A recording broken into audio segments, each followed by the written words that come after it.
চিঙ্কির new hill. গট্টু Chinki নিজের ক্লাসের সব ক্লাসমেটদের জন্য সোসাইটি গার্ডেনে একটা গেট টুগেদার রাখে। সবাই আসে আর একসাথে সবাই খেলছিল। কিন্তু তখনই সেখানে চিঙ্কির বন্ধু শ্রেয়া আসে। আর শ্রেয়া যেই সেখানে আসে সব বাচ্চারা ওকে দেখতে লাগে, কারণ শ্রেয়া হিলস পরেছিল। ওয়াও শ্রেয়া, আজকে তো তুমি আমাদের সবার থেকে কত লম্বা লাগছো। ঠিক বলেছিস, কারণ আমি আজকে এই হিলস পরে আছি যে, আমার মা আমার জন্য এটা নিয়ে এসেছে যে। বাকি বাচ্চাদের সাথে সাথে চিঙ্কিও খুব মন দিয়ে শ্রেয়ার হিলস দেখছিল। তো শ্রেয়াকে বলে, ওয়াও শ্রেয়া, এই হিলসে তোকে কি দারুণ লাগছে। আচ্ছা, এই হিলস পরে চলতে কি খুব কষ্ট হয়?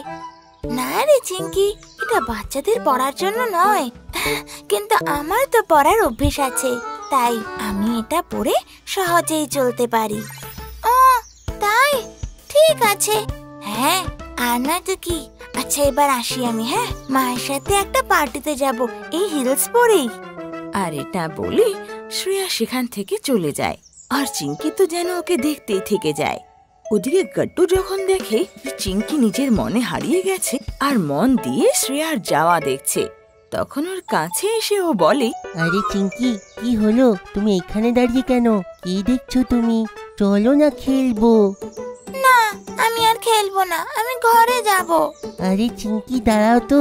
চিঙ্কি গট্টুর একটা কথাও না শুনে দৌড়ে ঘরে চলে আসে আর শিগগিরই মায়ের ঘরে চলে যায়। মায়ের রুমে একটা বড় আয়না ছিল। চিঙ্কি গিয়ে তার সামনেই দাঁড়িয়ে পড়ে। আমি যদি হিলস পরি তাহলে এত লম্বা হয়ে যাব। হ্যাঁ, এত লম্বা। চিঙ্কি নিজের টো উঁচু করে আর সেভাবে চলার চেষ্টা করতে লাগে যেন হিলস পরে আছে। তখনই মা পেছন থেকে আসে আর চিঙ্কিকে এটা করতে দেখে ফেলে। আরে চিঙ্কি, তুই এটা কি করছিস? মা, মা আমার না একটা হিলস চাই। কি হিলস?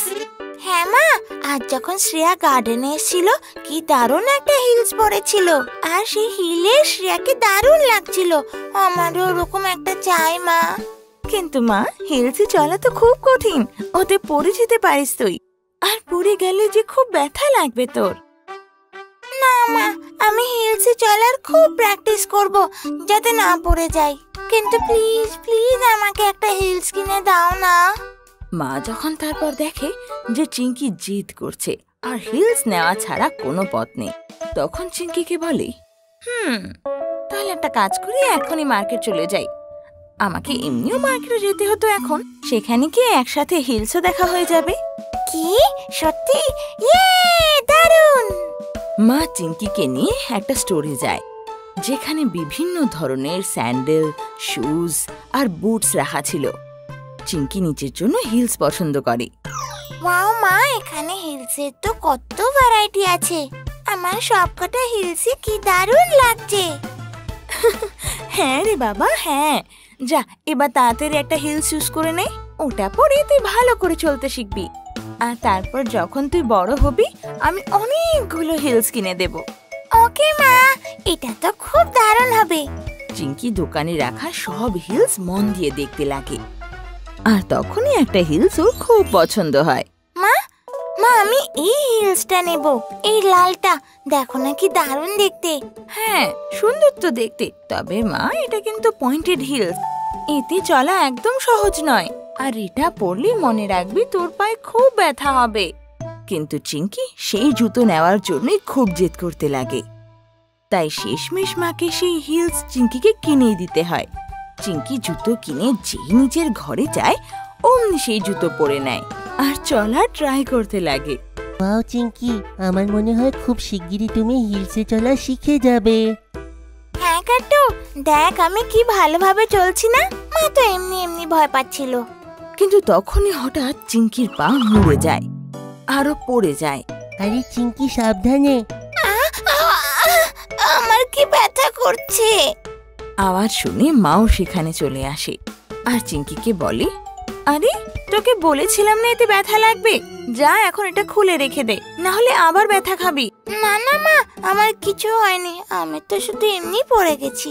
আর এত সহজে হেরে যাব না আমি। আমি এই হিলসে চলতে শিখবই, তাও আজকেই, তাতে যা হয়ে যাক। তারপর আর কি, চিঙ্কি অনেকক্ষণ সেই হিলসে চলার চেষ্টা করে, আর শেষমেশ ও শিখেও যায়। কিন্তু শেষমেশ ও হাঁপিয়ে গিয়ে বসে পড়ে।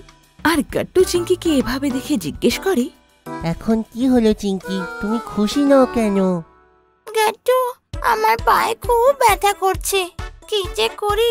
মা বোধহয় ঠিক বলছিল। মা কিচেন থেকে চিঙ্কির সব কথা শুনে নেয়। মা তখনই চিঙ্কির কাছে আসে আর ওকে বলে, চিঙ্কি, তোকে তো আমি আগেই বলেছিলাম যে এইসব হিলস ডেলি পরা যায় না, এগুলো শুধু মাঝে মাঝে পরার জন্য। সরি মা। চিঙ্কি, তুই তো মার্কেটে হিলস নেওয়ার জন্য জেদ করেছিলি। যখন আমি বলেছিলাম যে তোর ব্যাড্রিজ হিল দরকার, তখনও আমার কথা শুনিসনি। এই জন্যই বলে যে সব সময় নিজের বড়দের কথা শোনা উচিত। আর দেখলি, শেষমেশ কিন্তু আমার কথাই ঠিক হলো। চিঙ্কি বুঝতে পারে যে ও ভুল করেছে, তাই ও কিচ্ছু বলে না মাকে আর। মা, আমি কিন্তু তোকে একদম বকছি না, আমি তোকে বোঝাচ্ছি। আর হ্যাঁ, আমরা কিন্তু কালকেই যাচ্ছি। এই পয়েন্টেড হিলসের বদলে ব্যাড্রিজ হিল নিয়ে আসবো, ওকে? ঠিক আছে মা। মা, ওই দুটোতে কি ডিফারেন্স হয়?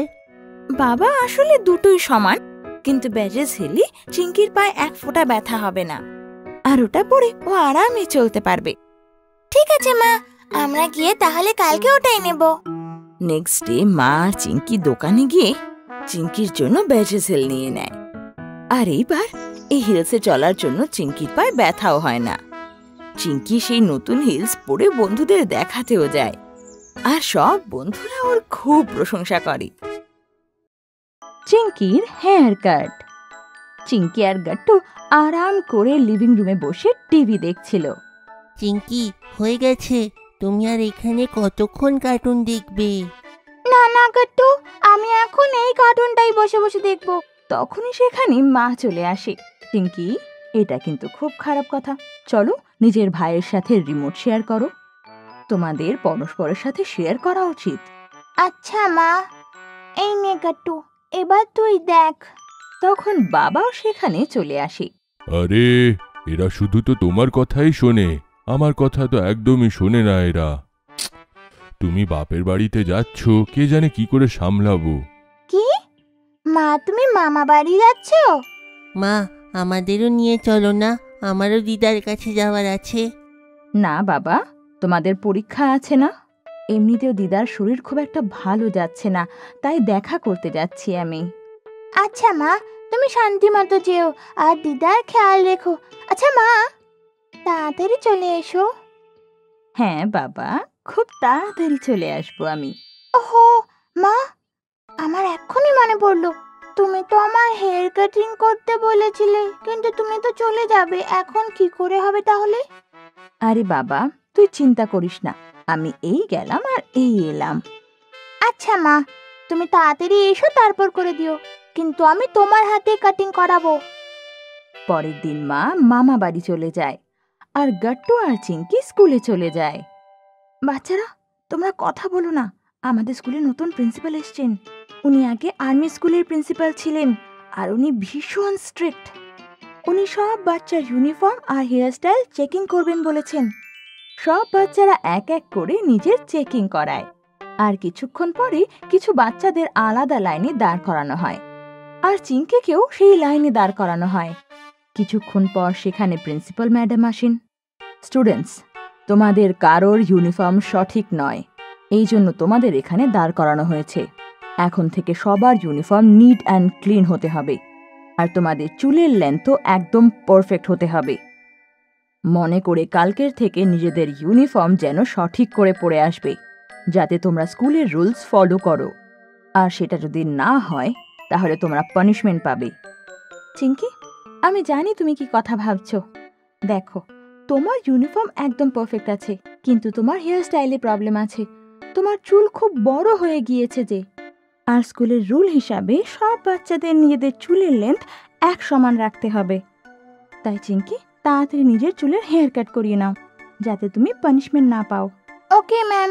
চিঙ্কি তারপর ক্লাসে চলে আসে, কিন্তু কারোর সাথে কথা বলে না, এমনকি ও গাট্টুর সাথেও কোনো কথা বলে না। তারপর স্কুলের ছুটির পর দুজনে ঘর চলে আসে। আরে বাচ্চারা, এসে গেছো তোমরা? চলো তাড়াতাড়ি কাপড় চেঞ্জ করো আর এসে যাও খেতে।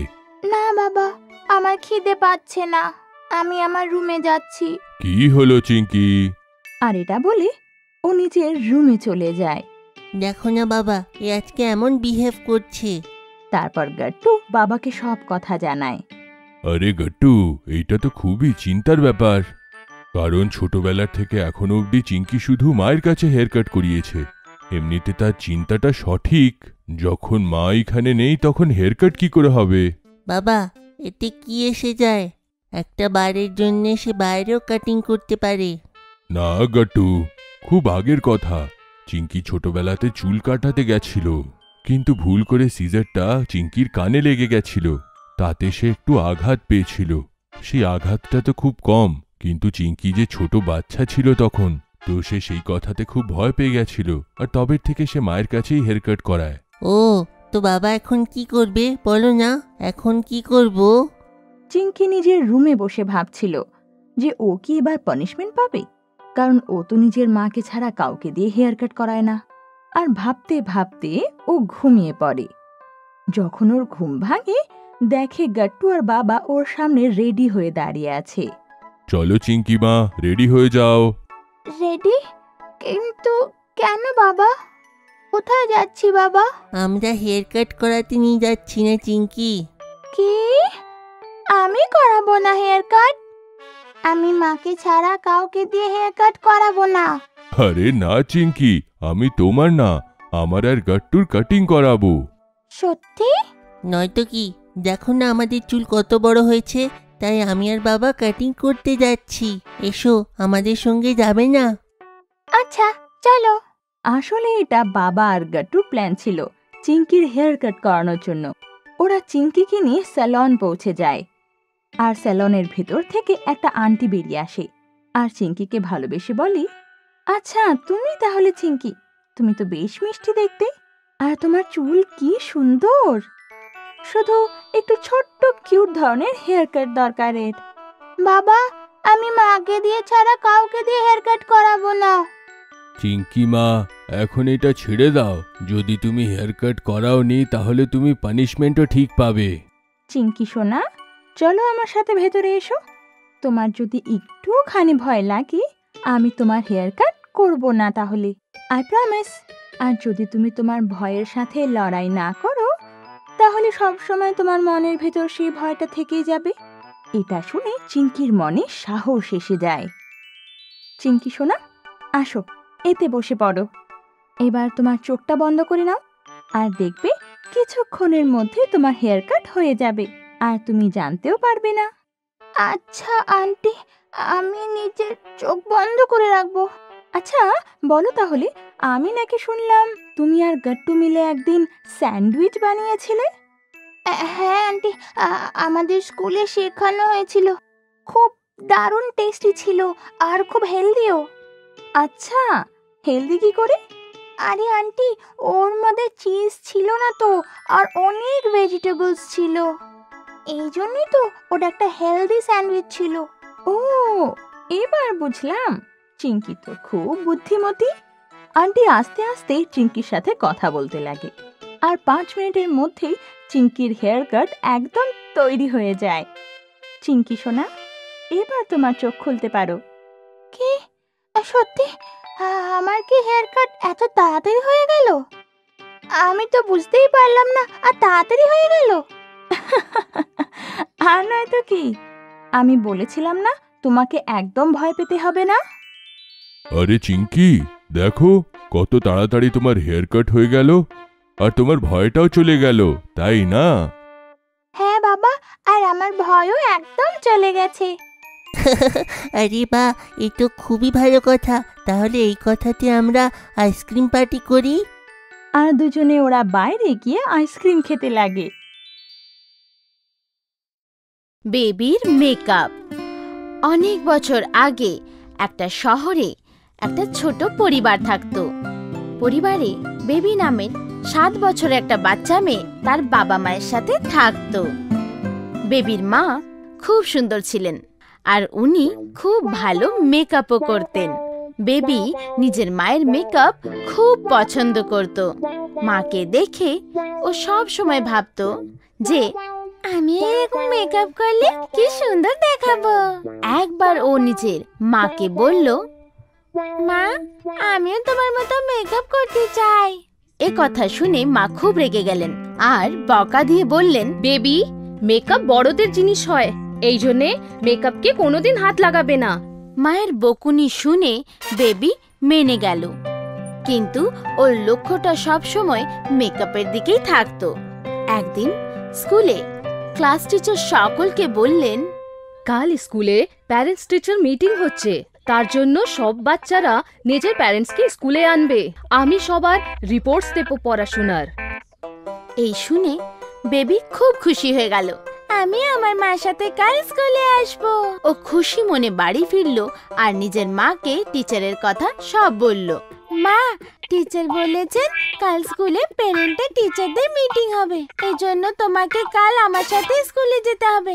ওখানে টিচার তোমাকে আমার পড়াশোনার ব্যাপারে বলবে। ঠিক আছে বেবি, কাল আমি তোমার সঙ্গে স্কুলে নিশ্চয়ই আসবো। আশা করি কাল তোমার টিচার কোনো নালিশ না করুক। না মা, টিচার কোনো নালিশ করবে না তোমাকে। পরের দিন বেবি সকালে উঠে তাড়াতাড়ি তৈরি হয়ে নিজের মায়ের ঘরে গেল। মা, তুমি তৈরি হয়ে গেছো? হ্যাঁ হ্যাঁ, বাস এখনই তৈরি হচ্ছি। এই বলে মা ড্রেসিং টেবিলে বসে নিজের মেকআপ শুরু করলেন। আর প্রতিবারের মতোই বেবি খুশি মনে মায়ের মেকআপ করা দেখতে শুরু করলো। মেকআপ করা শেষ হওয়ার পর মা নিজের হ্যান্ডব্যাগ নিলেন আর দুজনে স্কুলের জন্য বেরিয়ে পড়লেন। স্কুলে পৌঁছে যেই না বেবি আর ওর মা স্কুলে ঢুকলো, সব বাচ্চারাই বেবির মাকে টিচার ভেবে গুড মর্নিং বলতে লাগলো। Good morning teacher, good morning teacher, good morning teacher. মনে হচ্ছে সব বাচ্চারা আমার মাকে টিচার বলে মনে করছে। মনে করবেই না বা কেন, আমার মা তো সুন্দর যে। ওরা দুজন কিছুটা এগোনোর পরে আরেকজন মা তার বাচ্চাকে নিয়ে সাথে এগিয়ে এলো আর বেবির মাকে বলল, টিচার, আমি বন্টির মা, আমাকে এর নালিশ করার আছে। বেবির মা ওনার কথা থামিয়ে বললেন, না, আমি টিচার না, আমিও তোমার মতন এদিকে নিজের মেয়ের রিপোর্ট নিতে এসেছি। আচ্ছা, আপনি এত ভালো মেকআপ করেছেন, তাই আমাকে লাগলো আপনি নিশ্চয়ই টিচার হবেন। এই বলে বন্টির মা বন্টিকে নিয়ে ওখান থেকে চলে গেলেন। বেবি এই কথা শুনে খুব খুশি হলো। এরপর বেবি নিজের মাকে নিয়ে ওর টিচারের কাছে সোজা চলে গেল। টিচারেরও ওর মায়ের মেকআপ খুব ভালো লাগলো। উনিও ওর মায়ের মেকআপের প্রশংসা করলেন। বেবির মা, আপনি এই মেকআপে দারুণ লাগছেন, থ্যাংক ইউ। আর বেবি রিপোর্টের ব্যাপারে কথা বলতে ভুলে গেলেন। তখনই বেবি ওনাকে মনে করালো, টিচার, আপনি মাকে রিপোর্ট দিতে তো ভুলে গেছেন। ও হ্যাঁ, মনে পড়লো। আসুন, আমি আপনাকে বেবির পড়াশোনার রিপোর্ট দিই। এরপর টিচার বেবির মাকে বেবি রিপোর্ট দিল আর ওরা দুজন বাড়ি ফিরে গেল।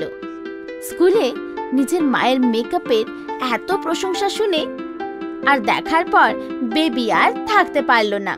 এখন আমাকে যে কোনো ভাবেই হোক মায়ের মতো মেকআপ করতেই হবে, এই বলে বেবি ভাবতে শুরু করলো।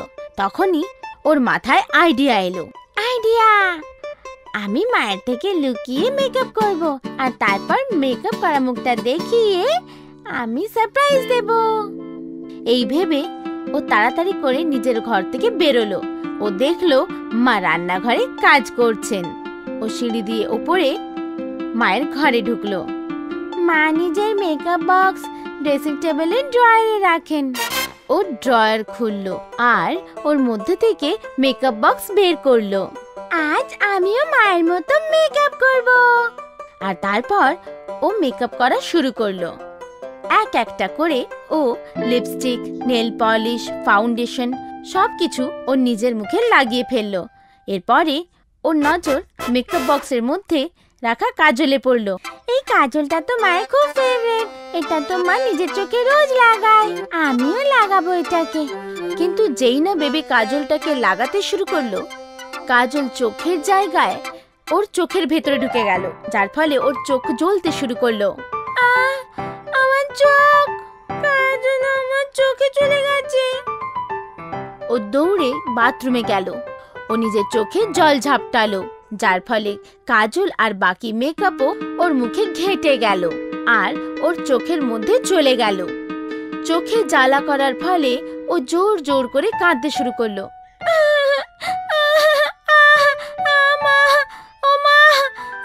আমার চোখ খুব জ্বলছে। ওর কান্না শুনে মা ওর কাছে এলেন। বেবির মুখে লেগে থাকা মেকআপ দেখে মা খুব অবাক হয়ে বললেন, এটা কি হলো তোর মুখে? মা, আমি তো শুধু তোমার মতো মেকআপ করছিলাম। আমি তোকে মেকআপ দিয়ে দূরে থাকতে বলেছিলাম না? সরি মা, আমি তো শুধু তোমাকে সারপ্রাইজ দিতে চেয়েছিলাম। ওর কষ্ট দেখে মা প্রথমে ওর চোখ আর মুখ পরিষ্কার করলো ভালোভাবে, তারপর ওকে বুঝিয়ে বললেন, বেবি, মেকআপ বড়দের জিনিস হচ্ছে। ছোট বাচ্চাদের স্কিন খুব কোমল হয় আর মেকআপের মধ্যে অনেক কেমিক্যালস, যার জন্য বাচ্চাদের স্কিন খারাপ হতে পারে। এই জন্যে আমি তোমাকে সবসময় মেকআপের থেকে দূর থাকতে বলি। আর এমনিও মেকআপের জন্য অনেক প্র্যাকটিসের দরকার। প্র্যাকটিস ছাড়া মেকআপ করলে এমনিই হয়। শেষ পর্যন্ত বেবি বুঝে গেল যে ওর মা কেন ওকে মেকআপ থেকে দূরে থাকতে বলতেন। ও মাকে বলল, ঠিক আছে মা, আমি বড় হওয়ার পর ভালো করে মেকআপ করা শেখার পরই মেকআপ করব। এইভাবে বেবি মেকআপ করার ব্যাপারে একটা ভালো শিক্ষা শিখে নিল। তাহলে বাচ্চারা, এই গল্প থেকে আমরা এই শিক্ষা পাই যে ছোট বাচ্চাদের স্কিন খুবই নরম হয়, এই জন্য ওদের মেকআপ করা উচিত নয়। আর বড় হওয়ার পরও মেকআপ করার আগে মেকআপ করাটা শিখে নেওয়া উচিত। আপনাদের যদি আমাদের ভিডিও ভালো লেগে থাকে তো আমাদের ভিডিওকে লাইক করুন, কমেন্ট করুন আর সাবস্ক্রাইব করুন।